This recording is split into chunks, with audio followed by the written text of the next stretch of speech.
हरे कृष्ण। स्वागत है आप सभी का स्पिरिचुअल वर्ल्ड के एपिसोड 9 और चैप्टर 8 में, जिसका नाम है अक्षरा परम ब्रह्मा योग, जिसका मीनिंग है मीन्स ऑफ सैल्वेशन, यानी कि मोक्ष का अर्थ बताया है श्री कृष्ण ने यहाँ पे।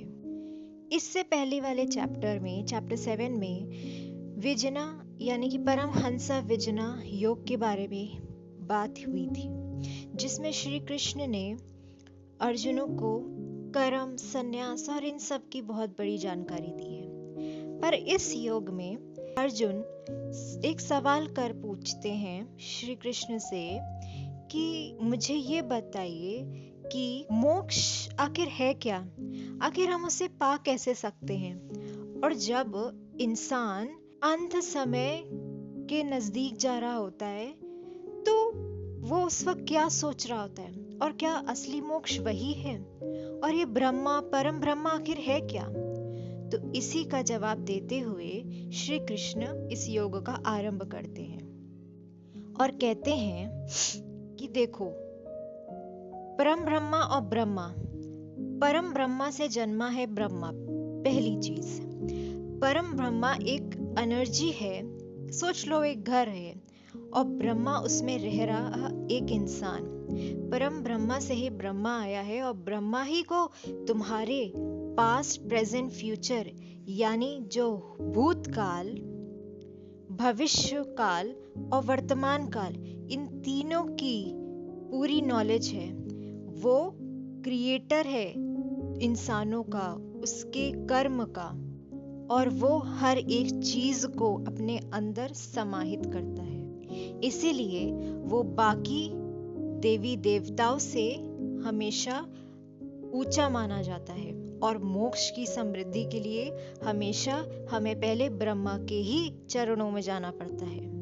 तो परम ब्रह्मा वो घर है जहाँ ब्रह्मा मिलते हैं और उनके चरणों से हमें सैल्वेशन यानी मोक्ष का अर्थ का पता चलता है। फिर इसी के आगे श्री कृष्ण बोलते हैं अर्जुन से कि जब हम मोक्ष के नजदीक जा रहे होते हैं तो इंसान अपने जीवन काल में हुए छोटे से बड़े और अंत तक जो भी उसके साथ घटना हुई, अच्छा बुरा से लेकर हर एक चीज अपने दिमाग में बस उसके दिमाग में गूंजने लगती है, दिमाग में घूमने लगता है, और वो अपने अंदर एक दुख या सुख, क्योंकि वो उसके कर्म पर निर्धारित है, क्योंकि अंत समय तो वो अंत है जिसमें हम सिर्फ ये सोच सकते हैं कि हमने क्या किया और क्या नहीं किया।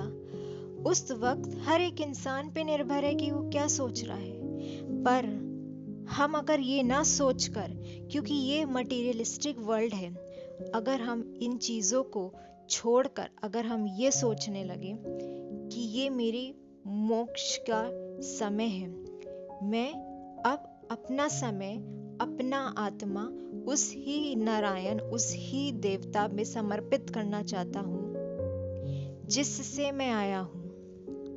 क्योंकि मोक्ष का सही अर्थ तो ये है, जीवन चक्र तो वो साइकिल है, वो इमॉर्टलिटी है, जिससे तो दोबारा धरती पे आना ही है। हाँ, बस उसकी आत्मा बदल जाएगी, उसका शरीर बदल जाएगा, और ब्रह्मा के लिखे हुए कर्मों द्वारा उसके जीवन शैली बदल जाएगी। पर चाहे तुम हो चाहे मैं हूं, उससे आना तो यही है। तो क्यों ना अंत समय में जो हुआ उसे भूलकर बस उस परमात्मा, उस ब्रह्मा को याद कर लें, तो जो मोक्ष है उसका सही अर्थ पता चल जाता है। और वही हमें सिखाता है कि अक्षरा यानी कि सही तरीके की मुक्ति परम ब्रह्मा के चरणों से। तो इसीलिए इस योग का नाम अक्षरा परम ब्रह्मा योग दिया। और ये सब चीजें हमारे लिए उन्होंने उतारी है, ताकि इस कलयुग के काल में जो भी इंसान जाता है, ये सोचना उसके मन में बहुत आम सी बात है कि वो अपनी जीवन शैली को अपने अंत समय में सोचे। पर जो हो गया अब तुम उसे बदल नहीं सकते, पर अंत में उस चरणों को याद कर लो जिसके पास जाकर दोबारा इस धरती में लौटना है। तो